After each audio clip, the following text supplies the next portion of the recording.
Parliament ఎన్నికల కోసం bus యాత్రలకు ప్లాన్ చేస్తోంది బీజేపీ. పార్లమెంట్ నియోజకవర్గాల వారీగా యాత్రలు చేయడానికి రెడీ అవుతున్నారు ఆ పార్టీ నేతలు. యాత్రల్లో భాగంగా బహిరంగ సభలు పెట్టనున్నారు. ఈ సభలకు జాతీయ నేతలను రప్పించాలని భావిస్తున్నారు. బస్సు యాత్రలపై కాసేపట్లో స్టేట్ ఆఫీసులో నేతలతో సమావేశం కానున్నారు BJP state chief Kishan Reddy. 35% ఓట్లతో 10 ఎంపీ సీట్లు టార్గెట్ గా పార్లమెంట్ ఎన్నికలకు వ్యూహాలు సిద్ధం చేస్తామంటున్నారు బీజేపీ నేతలు. దీనిపై మరిన్ని వివరాలు శ్రీనివాస్ అందిస్తారు. శ్రీనివాస్, పార్లమెంట్ ఎన్నికల్లో బీజేపీ వ్యూహం ఏంటి? స్రవంతి, పార్లమెంట్ ఎన్నికల కోసం బస్సు యాత్రలు చేపట్టాలని భారతీయ జనతా పార్టీ నిర్ణయం తీసుకుంది. వచ్చే నెలలో ఈ బస్సు యాత్రలు ప్రతి పార్లమెంటు నియోజకవర్గంలో, అంటే ఒక్కొక్క పార్లమెంట్లో 7 అసెంబ్లీ నియోజకవర్గాలు ఉంటాయి. ఆ 7 అసెంబ్లీ నియోజకవర్గాల్లో కూడా బస్సు యాత్ర చేపట్టాలని చెప్పి ఒక నిర్ణయం అయితే తీసుకున్నారు. వచ్చే నెల నుంచి ఈ బస్సు యాత్రలు స్టార్ట్ కాబోతున్నాయి.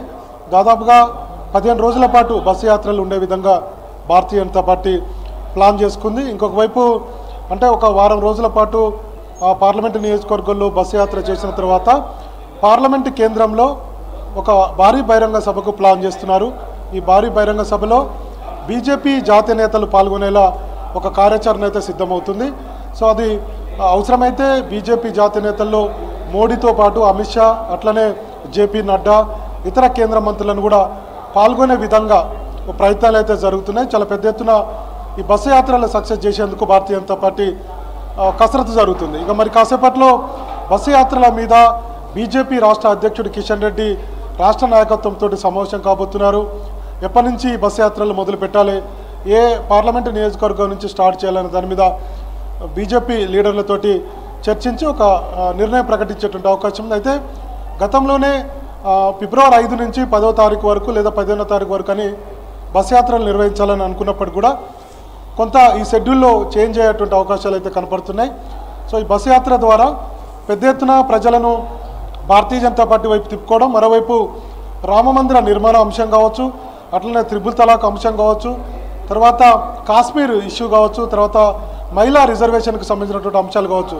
అంటే ఈ 10 ఏళ్లలో ప్రధానమంత్రి నరేంద్ర మోడీ లేదంటే బీజేపీ, కేంద్రంలో ఉన్నటువంటి బీజేపీ ఎట్లాంటి నిర్ణయాలు తీసుకున్నారు, తర్వాత కేంద్ర ప్రభుత్వ సంక్షేమ పథకాలకు సంబంధించినటువంటి అంశాలు ఇవన్నీ కూడా ఈ బస్సు యాత్రలో ప్రజలకు వివరించాలని చెప్పి నిర్ణయం తీసుకున్నారు. అయితే దీనికి ఒక రోడ్ మ్యాప్ చేయాల్సి ఉంది. దాని మీద కసరత్తు జరుగుతుంది. ఈరోజు జరిగేటువంటి కిషన్ రెడ్డితో జరిగేటువంటి సమావేశంలో బస్సు యాత్రల మీద ఒక క్లారిటీ వచ్చేటువంటి అవకాశం ఉంది. ఏ రోజు నుంచి ఏ రోజు వరకు ఏ పార్లమెంటు నియోజకవర్గంలో బస్సు యాత్ర చేపట్టబోతున్నారనే దాని మీద ఒక క్లారిటీ అయితే వచ్చేటువంటి అవకాశం ఉంది. ఇప్పటికే భారతీయ జనతా పార్టీ 10 పార్లమెంటు సీట్లను టార్గెట్గా పెట్టుకుంది.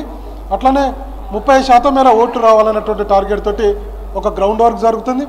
ఇప్పటికే మొత్తం 17 పార్లమెంటు నియోజకవర్గాలకు సంబంధించి పొలిటికల్ ఇన్ఛార్జ్లను నియమించుకున్నారు. తర్వాత కన్వీనర్లను ఏర్పాటు చేసుకున్నారు.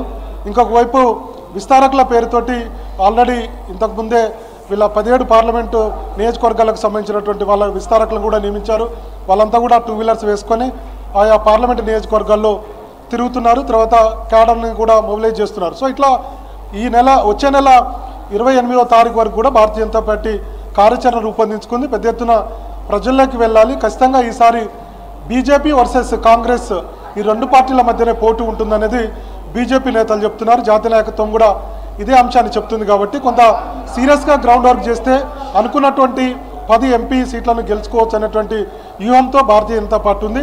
అయితే మొన్న 28వ తారీఖున నిన్న అమిత్ షా రావాల్సి ఉండే, కొన్ని కారణాల వల్ల బీహార్లో జరుగుతున్నటువంటి రాజకీయ పరిణామాలతోటి ఆయన రాలేకపోయారు. మరొక రోజు అమిత్ షా పర్యటన కూడా ఉంటుంది. కాబట్టి ఆ రోజు బీజేపీ రాష్ట్ర నేతలకు మరోసారి దిశానిర్దేశం చేసి మొత్తం ప్రచారంకు సంబంధించినటువంటి అంశాల మీద ఆయన కొన్ని సలహాలు, సూచనలు ఇవ్వనున్నారని చెప్తున్నారు. కాబట్టి ఈ వారం 10 రోజుల్లో మరోసారి అమిత్ షా రాష్ట్రానికి వచ్చేటువంటి అవకాశం ఉంది. ఇక ఈరోజు కిషన్ రెడ్డి ముఖ్యంగా పార్లమెంటు నియోజకవర్గాల పరిధిలో బస్సు యాత్రకు సంబంధించి తేదీల ఖరారు, అట్లనే ఏ పార్లమెంటు నియోజకవర్గం నుంచి బస్సు యాత్ర చేపట్టాలి, ఎవరెవరిని జాతీయ నేతలను తీసుకురావాలనే దాని మీద కూడా ఈరోజు జరిగేటువంటి సమావేశంలో చర్చిస్తారు. దీని మీద కూడా ఒక క్లారిటీ వచ్చేటువంటి అవకాశం. మొత్తానికి భారతీయ జనతా పార్టీ 10 ఎంపీ సీట్ల టార్గెట్గా 30% ఓట్లు సంపాదించే ఒక గ్రౌండ్ వర్క్ అయితే జరుగుతుంది. మరి చూడాలి ప్రజల నుంచి భారతీయ జనతా పార్టీకి ఏమైనా మద్దతు ఉంటుందనేది మనకు వచ్చే పార్లమెంట్ ఎన్నికల్లో తెలుస్తుంది శ్రవంత్.